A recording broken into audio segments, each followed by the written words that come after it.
बिस्मिल्लाहिर्रहमानिर्रहीम। अस्सलाम वालेकुम सामीन और नाज़रीन। में Iqbal Shah advocate Nizampur legal clinic में आपकी खिदमत में हाजिर हूँ। क्लास नंबर 153 यानी 153 में गार्जियंस एंड वार्ड्स एक्ट 1890 के सिलसिले में, और आज हम सेक्शन 12 यानी दफ़ा 12 के हवाले से बात करेंगे। और ये जो दफ़ा है ये इंटरम कस्टडी या आर्जी कस्टडी के हवाले से जो है, टेम्परेरी कस्टडी के हवाले से बच्चे की या गार्जियन की जो माँ या बाप को दी जाती है या उसकी प्रॉपर्टी की प्रोटेक्शन के हवाले से जो है वो सेक्शन 12 या दफ़ा 12 या सेक्शन 12 डील करता है गार्जियन एंड वार्ड्स एक्ट का।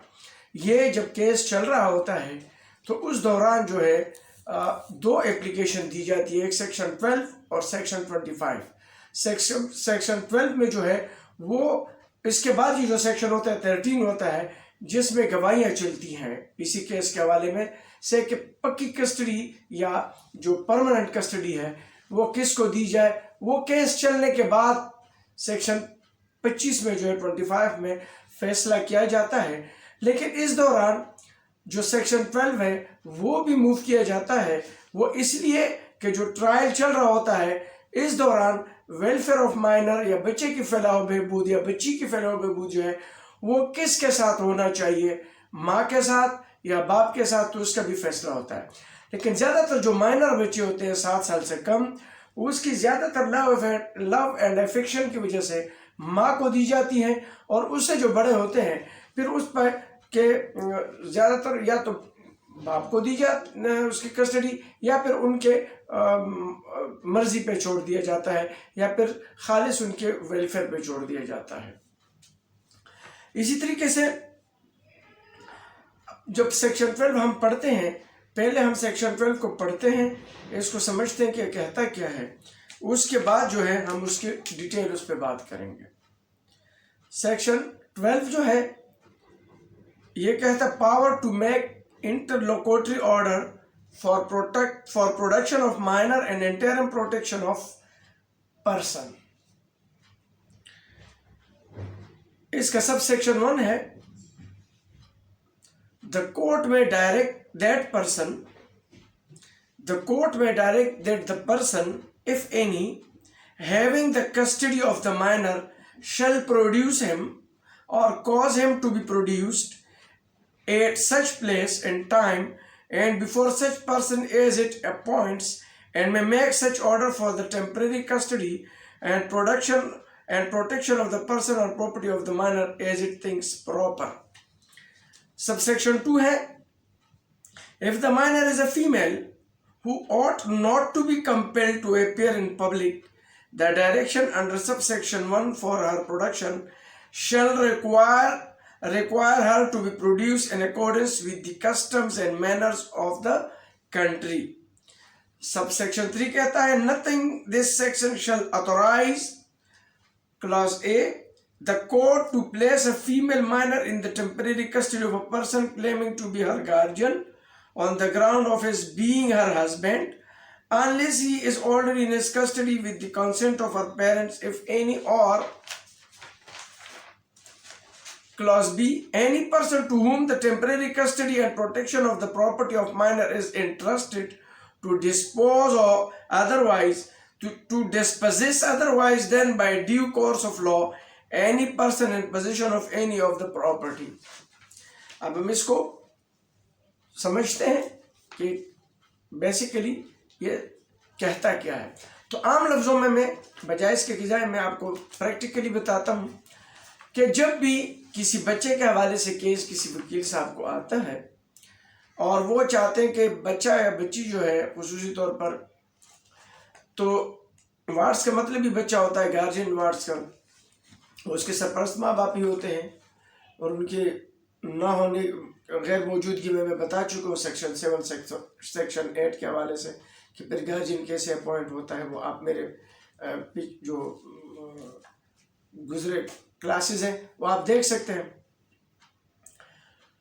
तो जब वकील साहब के पास कोई भी पार्टी आ जाती है, माँ की तरफ से वालिद की तरफ से, अक्सर बताया जाता है कि वालिद बच्चे ले गए या माँ के पास है, तो जो कस्टडी जिनके पास मौजूद होती है वो तो कम से कम कोर्ट में नहीं आएगी कि अब कस्टडी हमें दी जाए, ये तो अंडरस्टूड है। लाजमी बात, उन्हीं के पास है कस्टडी, तो वो तो कस्टडी नहीं मांगेगा। कस्टडी वही जो पार्टी होगी, वही जो फरीक है वो कस्टडी मांगेगी जिसके दस्तरस में कस्टडी नहीं है। वो माँ भी हो सकती है और वालिद भी हो सकता है। तो दोनों जानिब से कोई भी फरीक जब आता है वकील साहब के साथ के पास, तो वो उनके लिए एक जो मैंने सेक्शन 10 पढ़ाया है उसी के मुताबिक दरख्वास्त देते हैं, जिसमें कोर्ट का टाइटल होता है, फिर उसके बाद जो सूट नंबर है उस पर तो होता नहीं है, बाद में लग जाता है, वो होता है, फिर पार्टी नेम होता है। अगर वो बच्चा बच्ची वो लिखते हैं मुस्लिम एडल्ट तो हो नहीं सकता 18 साल से पहले बड़े बच्चे का, तो इलाज में आते वो माइनर होगा और वार्ड्स होगा उसका पता, ठीक है। इसी तरीके से फिर उसका सब टाइटल और उस पर सेक्शन 12 और सेक्शन 25 लिखते हैं। ये जो सेक्शन 12 होता है आज जो हम डिस्कस कर रहे हैं वो इंटरम कस्टडी, टेम्परेरी कस्टडी के लिए होता है। इसका मतलब ये कि जब केस तो चलता रहेगा लेकिन इस दौरान फैसला किसके पास होना चाहिए कस्टडी, वो वेलफेयर के लिए दी जाएगी। तो जैसे केस फाइल हो जाता है, सबमिट होता है, तो अदर पार्टी को नोटिस दी जाती है। जिनके पास बच्चे होते हैं, ये जो सेक्शन है इसका लबलिबाब यही है जो मैंने अंग्रेजी में आपको पढ़ाया, वो मैं अभी आपको प्रैक्टिकली बता रहा हूं। जब वो सबमिट होता है सूट, एडमिट जब उसके बाद जब वो एडमिट होता है तो नोटिस होता है उस पार्टी को जिसके पास बच्चे होते हैं, जिसके पास कस्टडी में बच्चे होते हैं, उसको जो नेक्स्ट डेट होता है उसके लिए उसको नोटिस होता है कि आप बच्चे को प्रोड्यूस करें। अगर बाप के पास है तो बाप, अगर माँ के पास है तो माँ। उसके बाद कोर्ट फैसला करेगी कि कस्टडी किसके पास होनी चाहिए। तो जब नोटिस होता है तो बच्चों को प्रोड्यूस किया जाता है, बच्चों के वेलफेयर को देखा जाता है, पढ़ रहे हैं किसके साथ वो बेहतरीन तरीके से पढ़ सकते हैं, उसकी लाइफ, उसकी ज़िंदगी किस के साथ अच्छी गुजर सकती है। लेकिन साथ साथ अगर वो सकलिंग बेबी है, वो दूध पीता बच्चा या बच्ची है, तो वो ज़्यादातर उसकी वेलफेयर जो है लव एंड अफेक्शन की वजह से माँ को दी जाती है। तो अक्सर इंटरम कस्टडी जो है उस सूरत में माँ को दी जाती है। और जैसे ही वो ऑर्डर हो जाता है तो उसमें साथ साथ लिखा जाता है कि महीने में 1 या 2 बार जो है इस बच्चे को प्रोड्यूस किया जाएगा और वालिद आएगा, वो कोर्ट में उससे घंटे 2 के लिए मिलेगा। इस साथ साथ ये भी होता है कि अगर कोई त्यौहार हो, ईद हो, सालगिरह हो, तो उस पर भी वो मिल सकते हैं, ये भी अक्सर होता है। और या फिर आप किसी भी इवेंट्स पे एप्लीकेशन भी दे सकते हैं कि वो मीटिंग कराया जाए, या उनके पास ले जाए, वो कोर्ट अगर अलाउ करती है तो भी बच्चा वहाँ जा सकता है।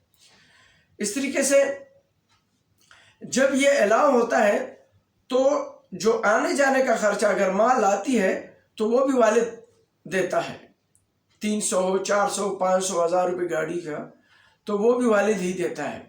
और फिर वो जो है घंटा 2 जो है वो कोर्ट में जो है अदालत में जगह बनी हुई होती है, वहाँ पर जो है वो मुलाकात करते हैं घंटे 2। उसके बाद बच्चे फिर माँ को दी जाती है, या अगर बाप को दिया कस्टडी गई है तो फिर बाप को दी जाती है और वो वापस ले जाते हैं।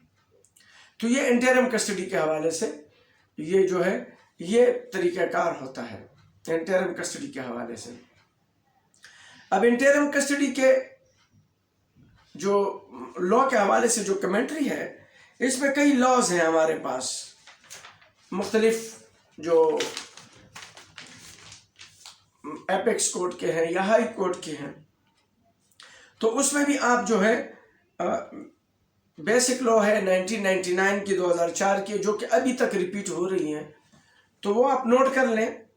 PLD 1999 पेशावर पेज 59, मैं रिपीट कर रहा हूँ, PLD 1999 पेशावर पेज 59, और PLD 2004 Lahore page 395, PLD 2004 Lahore, page 395।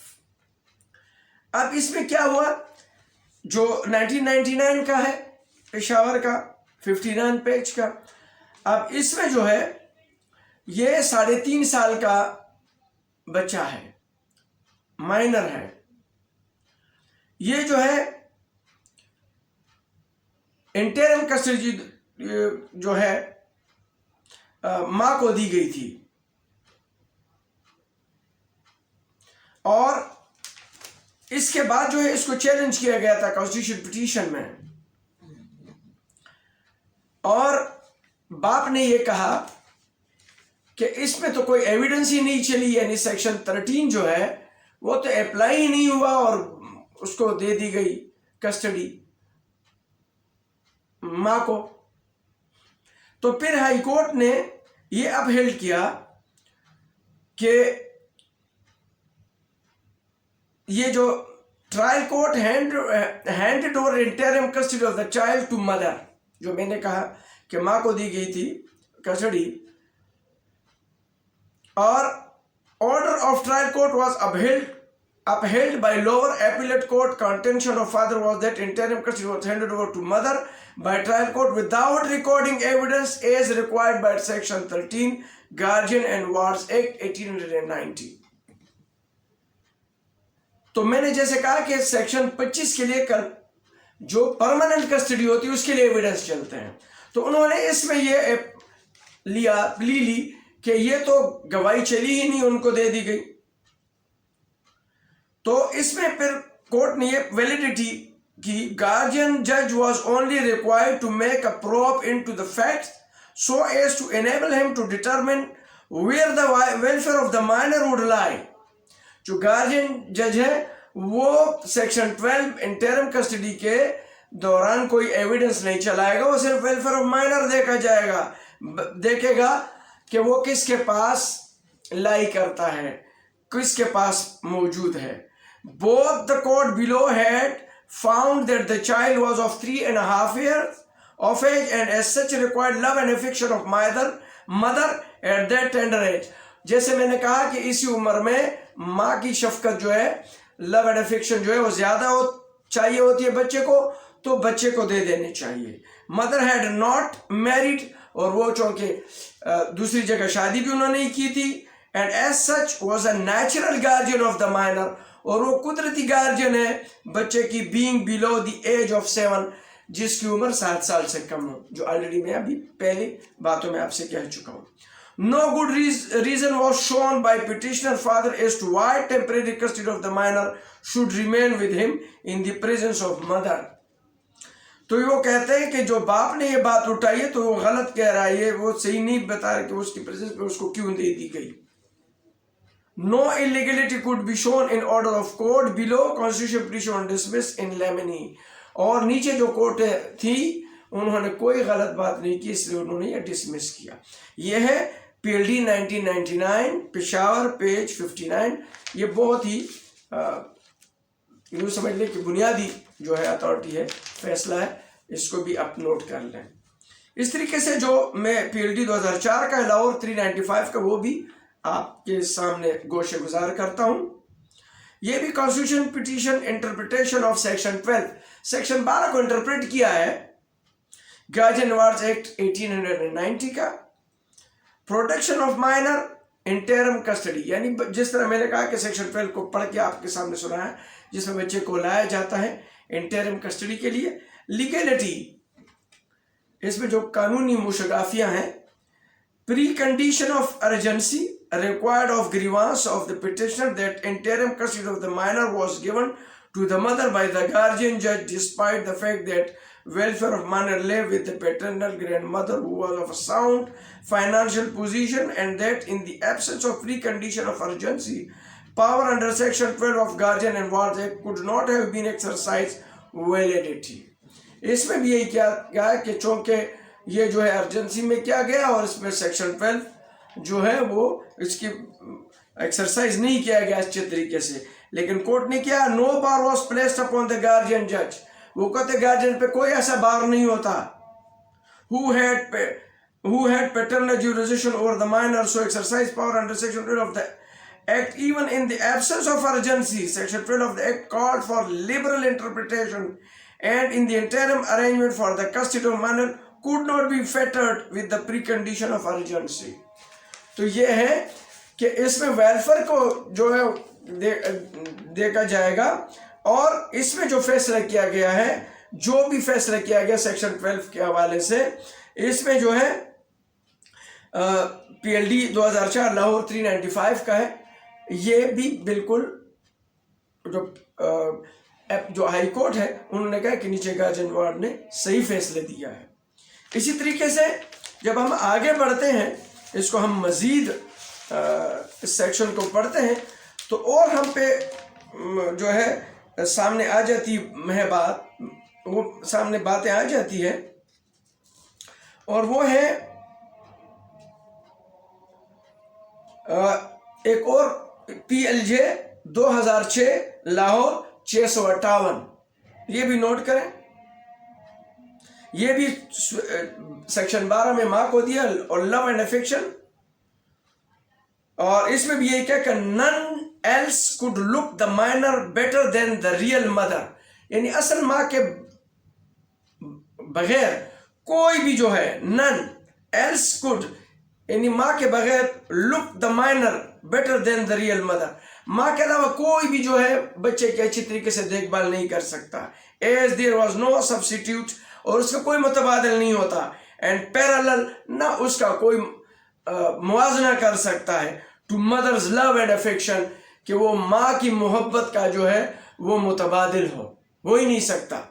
ये जो है PLJ 2006 लाहौर पेज 658, ये भी जरूर नोट कर ले। इसी तरीके से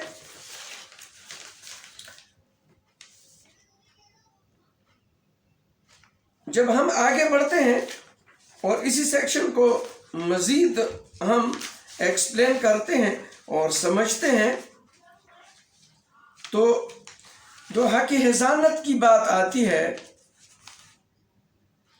तो 2002 MLD 2002 MLD पेज 202, ये हक़ हिज़ानत की बात कर रहे हैं कि वो भी माँ के पास है। राइट ऑफ कस्टडी, हिज़ानत जिसे कहते हैं, between mother and grandmother of a minor, mother was a natural guardian and had a right of हिज़ानत vis-a-vis her minor daughter. Mother being an educated lady and teacher by profession who had not remarried could easily meet expenses of bringing up of her daughter, whereas grandmother had not such qualification except love and affection for the daughter of her deceased son. No one could give love to children more than the mother. ये एक case हुआ है 2002 में, MLD 2006 में। ये जो है इसमें ये हेल्ड किया गया है कि एक तरफ माँ है और दूसरी तरफ जो है दादी है।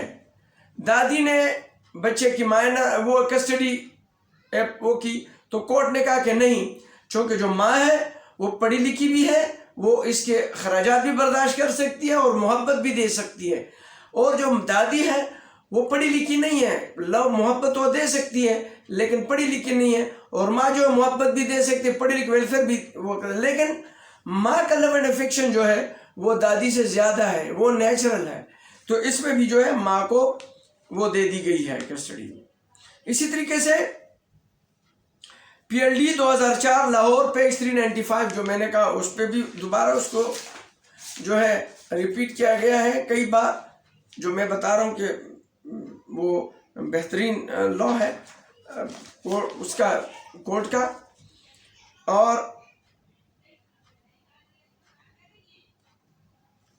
ये 2003 का YLR पेज 1572, ये भी लिखे सेक्शन 12 के हवाले से। 2003 YLR पेज 1572,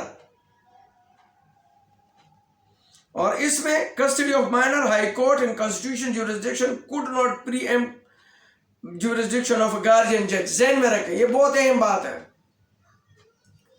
ये बिल्कुल ये नोट कर लें और काम भी आएगा प्रैक्टिकली भी नए लॉयर के लिए, खुसूसी तौर पर जो सीनियर है लाजमी बात है वो जानते हैं और यकीनन जो प्रैक्टिशनर है वो जानते होंगे, लेकिन नए लॉयर जो है या जो स्टूडेंट है वो ज़रूर, क्योंकि उनके साथ ये मसला आ सकता है। Custody of minor high court in constitution jurisdiction could not pre-empt jurisdiction of guardian जज।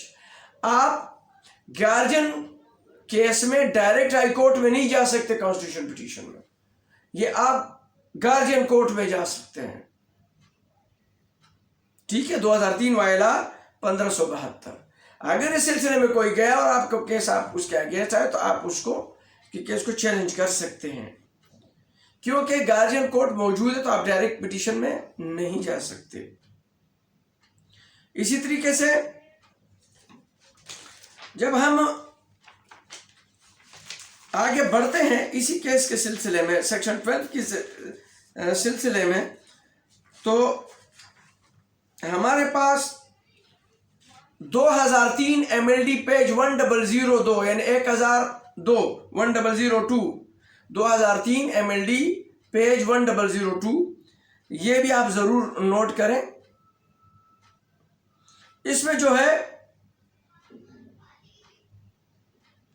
वेलफेयर ऑफ माइनर जो है वो जो है judgment of trial court which was a well considered judgment was erroneously set aside by appellate court below on extraneous consideration. High court set aside judgment of appellate court in circumstances. इसमें ऐसा हुआ है कि नीचे court जो फैसला किया था वो हाई कोर्ट के नज़र में ठीक नहीं था और वो जो है वो उसको सेट असाइड किया गया है। और उसमें जो इस फैसले में था, इसमें माइनर डॉटर का था और इसमें भी वेलफेयर पे जो है वो वेलफेयर ऑफ द माइनर जो है वो देखा गया है। और खुसूसी तौर पर welfare of minor plaintiff husband had divorce, defended wife and spouses had 2 minor girls and 1 minor son. Plaintiff filed suit for custody of minor, and along with suit he had also filed an application under section 12 of Guardian and Wards Act for interim custody of minor children. Family court interim order decided that minor daughter could remain in the custody of plaintiff while minor son would remain in custody of defendant. Family court found that plaintiff who was drawing substantial salary being a captain in Pakistan Navy was maintaining children in his custody, and that both daughter in his custody were receiving education in reputed educational institution. Family court also found that as minor son was more than 7 years of age, presumption according to personal law of plaintiff was that the welfare of minor son lay in custody with father. Family court also found that welfare of minor lay with the father. चूँकि इसमें 7 साल का था, लेकिन वो welfare के हवाले से बच्चे की कस्टडी फादर को दे दी गई थी, लेकिन हाई कोर्ट ने फिर वो जो चीज़ थी वो भी लव एंड अफेक्शन पे जो है माँ को दे दी गई थी। नीचे कोर्ट का जो है फैसला जो है वो अपहेल्ड वो जो है वो कर दिया गया था, सेट असाइड कर दिया गया था और माँ को कस्टडी दे दी गई थी। इस तरीके से आप जो है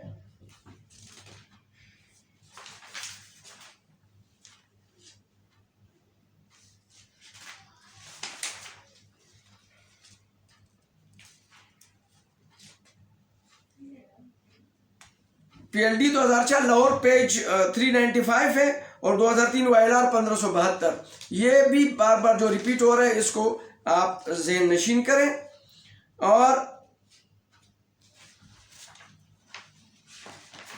इंटरम कस्टडी के लिए जो है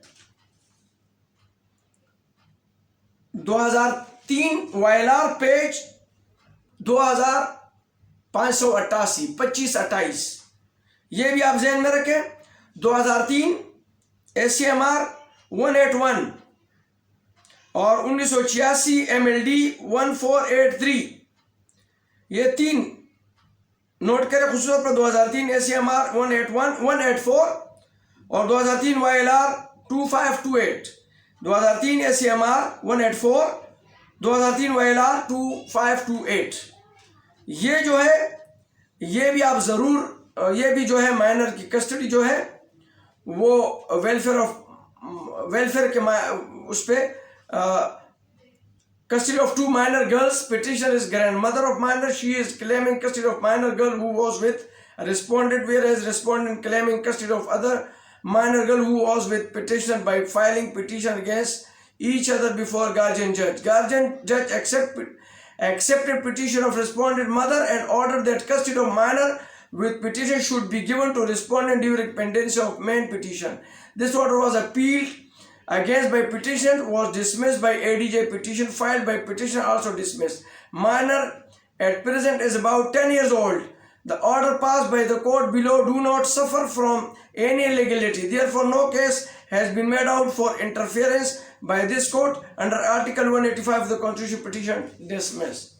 ये और साथ साथ जो है ये interlocutory order power of guardian court. Guardian court was empowered under Section 12 of Guardian and Wards Act to make interlocutory order for protection of minor and interim protection of his person and property. ये जो पूरे section मैंने पढ़ा था उसी को यहाँ पर उन्होंने लेट डाउन किया है. For protection for minor and interim protection of his person and property, guardian court could direct that person having custody of minor would produce him or cause him to be produced at such place and time and before such person as it appointed, and could make such order for the temporary custody and protection of person or property of the minor as it would think proper. ये भी जो है 2003 YLR 2585 ये जरूर जो है पढ़े. इसी तरीके से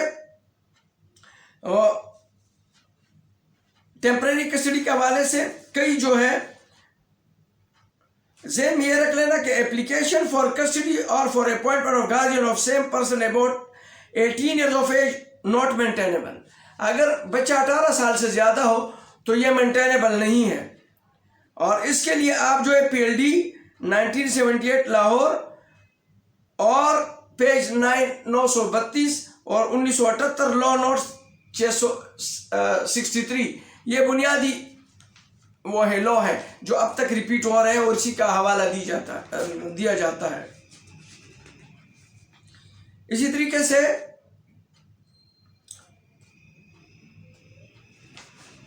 अब हम there is nothing in section 12 of the Guardian Ward Act restricting it to case where an application for appointment of guardian under section 10 of Act is pending, even if by process of some reason it may be said that section 12 is not applicable to proceeding under section 25 of the Act. ये भी है कि section 12 में ये नहीं कहा गया है कि अगर उसमें सेक्शन 10 का कोई एप्लीकेशन पेंडिंग हो तो या 25 का तो सेक्शन 12 जो है वो नहीं एप्लीकेबल नहीं होता. ये जो है आप इसके लिए जो है खुसूसी तौर पर ये PLD 1975 क्वेटा का है सेक्शन 35 जो बुनियादी लॉ है इस हवाले से आप पढ़ सकते हैं. तो आज हम और मज़े की बात यह है कि इसमें अपील में जो है 47 में आप नहीं जा सकते हैं. पिटीशन में जब आप जाते हैं या अगर ऊपर ADJ के कोर्ट में आप जाते हैं तो सेक्शन 14 में आप जाएंगे जो फैमिली कोर्ट का होता है सेक्शन 14. आप इसके अपील में भी जो है 47 में नहीं जा सकेंगे. और हाई कोर्ट में तो वैसे भी जो है वो आप पिटीशन में ही जाते हैं. कॉन्स्टिट्यूशन पिटीशन में हाई कोर्ट में अपील के लिए जा सकते हैं उसमें. तो आज के लिए जो मैंने आपको गार्जियन अवार्ड खुसूसी सेक्शन 12 के हवाले से इंटरिम कस्टडी के हवाले से जो बातें गोशे गुजार करना थी वो मैंने अपने समझ बूझ के मुताबिक अपने प्रैक्टिस के मुताबिक आप तक पहुंचाने की जसारत की है. उम्मीद है कि मैंने अपनी जो बात है वो आप तक अच्छे तरीके से मैं कामयाब हुआ हूँ कि मैंने आप तक पहुंचा चुकी अपनी बात.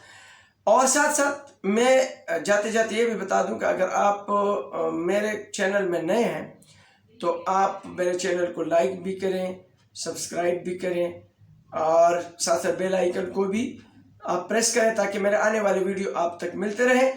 आज के लिए इतना ही, इजाज़त चाहता हूँ. अल्लाह हाफ़िज़.